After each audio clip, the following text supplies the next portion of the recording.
Of course, this is already glued up, but here's my method.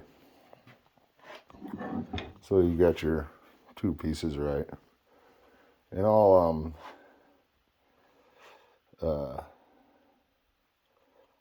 make sure everything's nice and sanded good on both sides, both pieces where the joint is. So then I'll put my glue on the neck part of it. I'll put a piece of wax paper down. Okay, I'll squeeze them together, but I'll keep the neck portion past a ways. Okay, maybe like a 1/4 inch.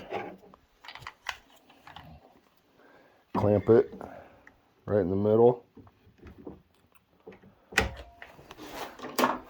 Then I'll take one clamp here,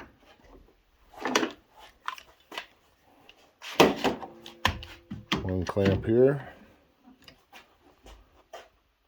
and it'll still move a little bit, but when I press it together with my fingers, I'll make sure it's past, because it seems like the headstock part is the one that always shifts.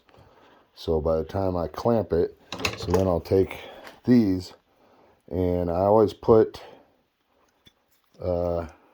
this foot on the thick part. So up here where it's thin, I'd put that there, and then this one I would put the opposite way, so they're working against each other, like this.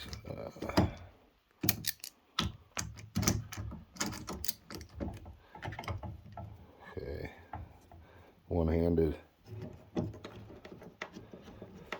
And what I'll do is I'll make sure that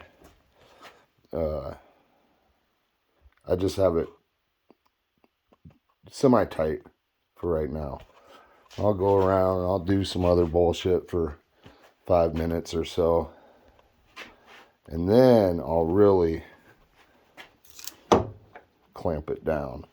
And about the only thing, you know, I get pretty flush, but there's always glue to take care of, and I don't really care. You know, you can always clean that up later. But then what I'll do, so my next thing for this neck, well, actually it'll be the truss rod. But then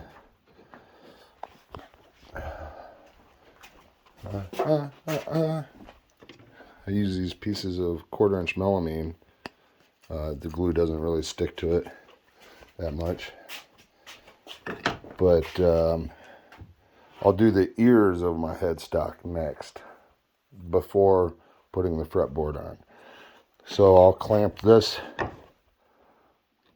You know, I'll have some clamps here to keep it from moving, but I'll clamp that there, and then I'll glue the ears on my headstock so it keeps it flat.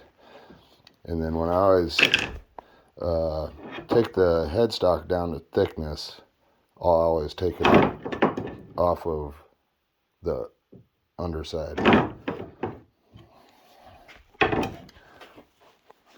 And then, but yeah, I'll get my headstock shaped and tuner holes drilled before I put the fretboard on. But what I was talking about earlier is, well, I was sanding ebony with it, but this is the block I use with 150 grit, and you know, if you're a little high, it doesn't take much just to sand this part down flat. So yeah, so then I'll glue my fretboard on, and this one here is going to get tapered. This is for a 4-stringer, but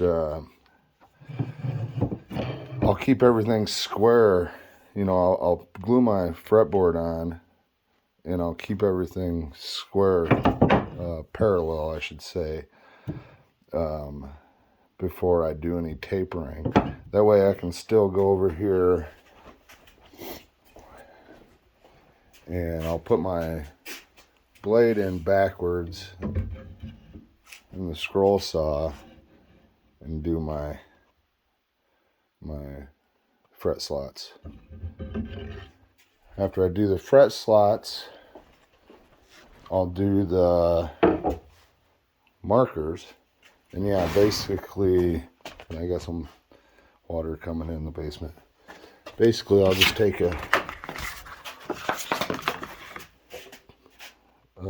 sanding belt, just put a couple pieces of duct tape down,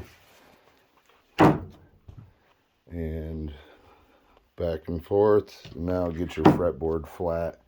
Your neck should already be flat because you use clamping claws. I just have these couple pieces of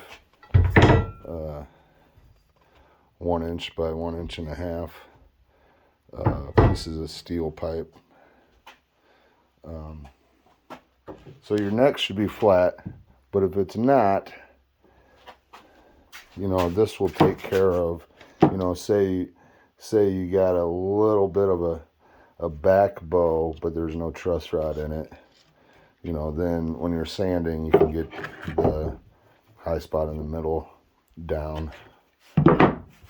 Anyways, I didn't mean to make this such a long video, but yeah, I'm always happy to answer any questions.